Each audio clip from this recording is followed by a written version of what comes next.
Сәлеметсіздер ме, достар? Сегодня перед вами рассказ Ыбырай Алтынсарина «Тышканның өсиеті. Наставление мыши». Казахский писатель, педагог, живший в XIX веке. Его тексты до сих пор читают в школах Казахстана. И в этой короткой истории про мышь, ее сына и ловушку спрятаны 10 фраз, которые будут использоваться в живой речи. Қақпан, иіс, жау, бірте-бірте. Знаете, что это значит? К концу урока будете знать точно. Поехали. Ключевые слова из текста. Тышкан – мышь. Өсиет – завещание, совет, наставление. Оңашада – наедине, в уединении. Мықты – сильный, крепкий. Жау – враг. Қақпан – капкан, ловушка. Май – сало, масло, жир. Байлап қою – привязать. Жолай көрме – не подходи, не приближайся.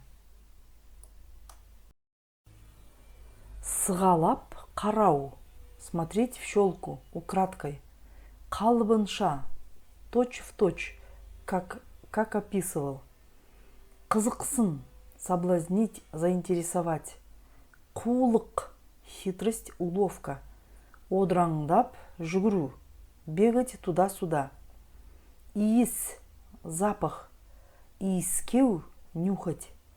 Бірте-бірте – постепенно, понемногу. Тарс ету – хлопнуть, щелкнуть. Жаншып тастау – раздавить, придавить. Давайте теперь будем разбирать по одному предложению. Тышкан баласына оңашада үйретіпті. Тышкан баласына оңашада үйретіпті. Мышь поучала наедине своего мышонка. Адам деген мықты жауымыз бар. Адам деген мықты жауымыз бар. На свете есть сильный наш злой враг – человек. Ағаштан қақпан құрып. Ағаштан қақпан құрып. Он ставит деревянный капкан. Үстіне май байлап қояды. Үстіне май байлап қояды. И сверху привязывает к нему маленький кусочек сала. Соны жеймін деп барсаң, если подойдешь, чтобы полакомиться, қақпан ұстап алады, балам. Қақпан ұстап алады, балам. Будешь пойман капканом. Соған жолай көрме.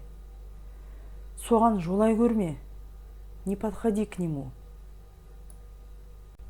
Бір күні әлгі баласы ойнап жүріп. Бір күні әлгі баласы ойнап жүріп. Однажды, бегая, играя этот мышонок, майдың иісін сезеді. Майдың иісін сезеді. Почуял запах сала.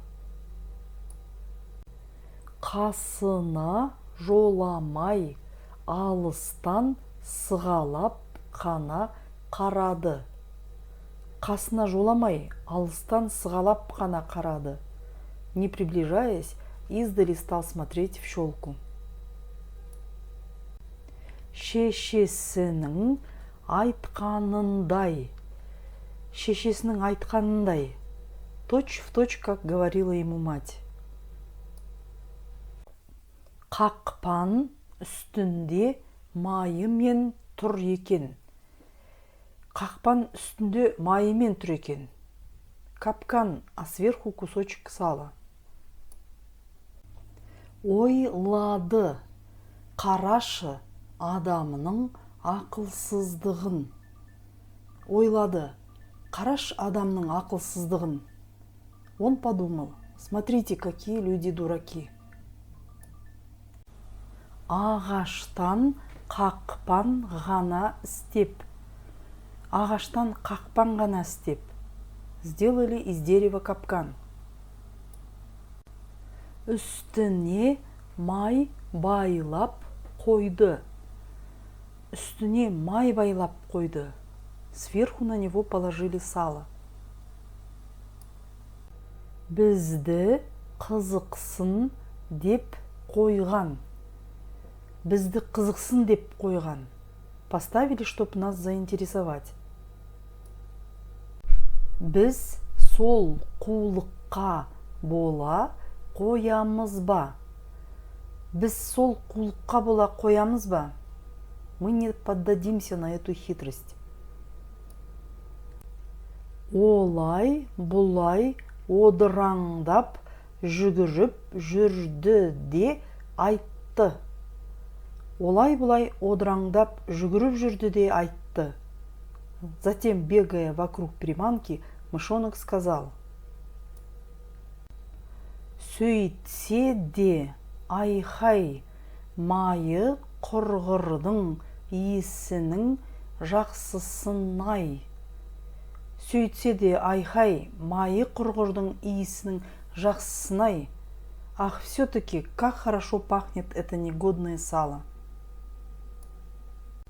Жемесем де біттей ғана жақындап иіскеуге болады ғой. Жемесем де біттей ғана жақындап иіскеуге болады ғой. Я не намерен есть его, но можно же подойти немного поближе к нему, чтобы хоть понюхать его. Бірте-бірте жақындай бара жатқанда. Бірте-бірте жақындай бара жатқанда. Когда стал все ближе и ближе подходить. Қақпан тарс етіп жабылды. Қақпан тарс етіп жабылды. Капкан вдруг с треском захлопнулся. Тышқанды жаншып тастады. Тышқанды жаншып тастады. Придавил мышонка. Тышқан баласына оңашада үйретіпті.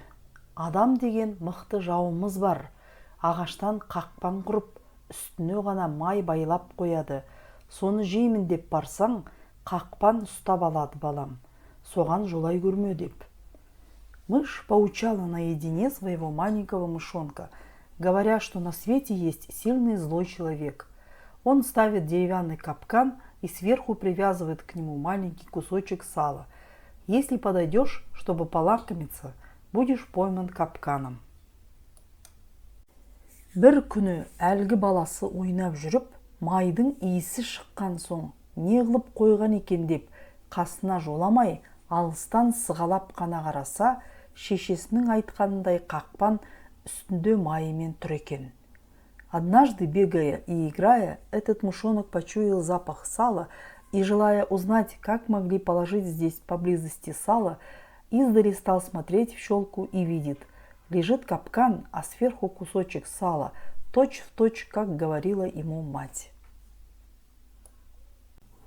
Ойлады: қарашы адамның ақылсыздығын, ағаштан қақпан ғана істеп, үстіне май байлап, бізді қызықсын деп қойғанын. Біз сол қулыққа бола қоямыз ба деп, олай-бұлай одыраңдап жүгіріп жүрді де айтты. Он подумал: смотрите, какие люди дураки, сделали из дерева капкан, сверху на него положили сало и думают нас обмануть. Мы не поддадимся на эту хитрость. Сөйтсе де, айхай майы құрғырдың иісінің жақсысын-ай, жемесем де біттей ғана жақындап иіскеуге болады ғой, деп бірте-бірте жақындай бара жатқанда, қақпан тарс етіп тышқанды жаншып тастайды. Затем, бегая вокруг приманки, мышонок сказал: ах, все-таки, как хорошо пахнет это негодное сало. Я не намерен есть его, но можно же подойти немного поближе к нему, чтобы хоть понюхать его. а сам же, между тем, стал все ближе и ближе подходить к салу, а в это время капкан вдруг с треском захлопнулся и придавил мышонка.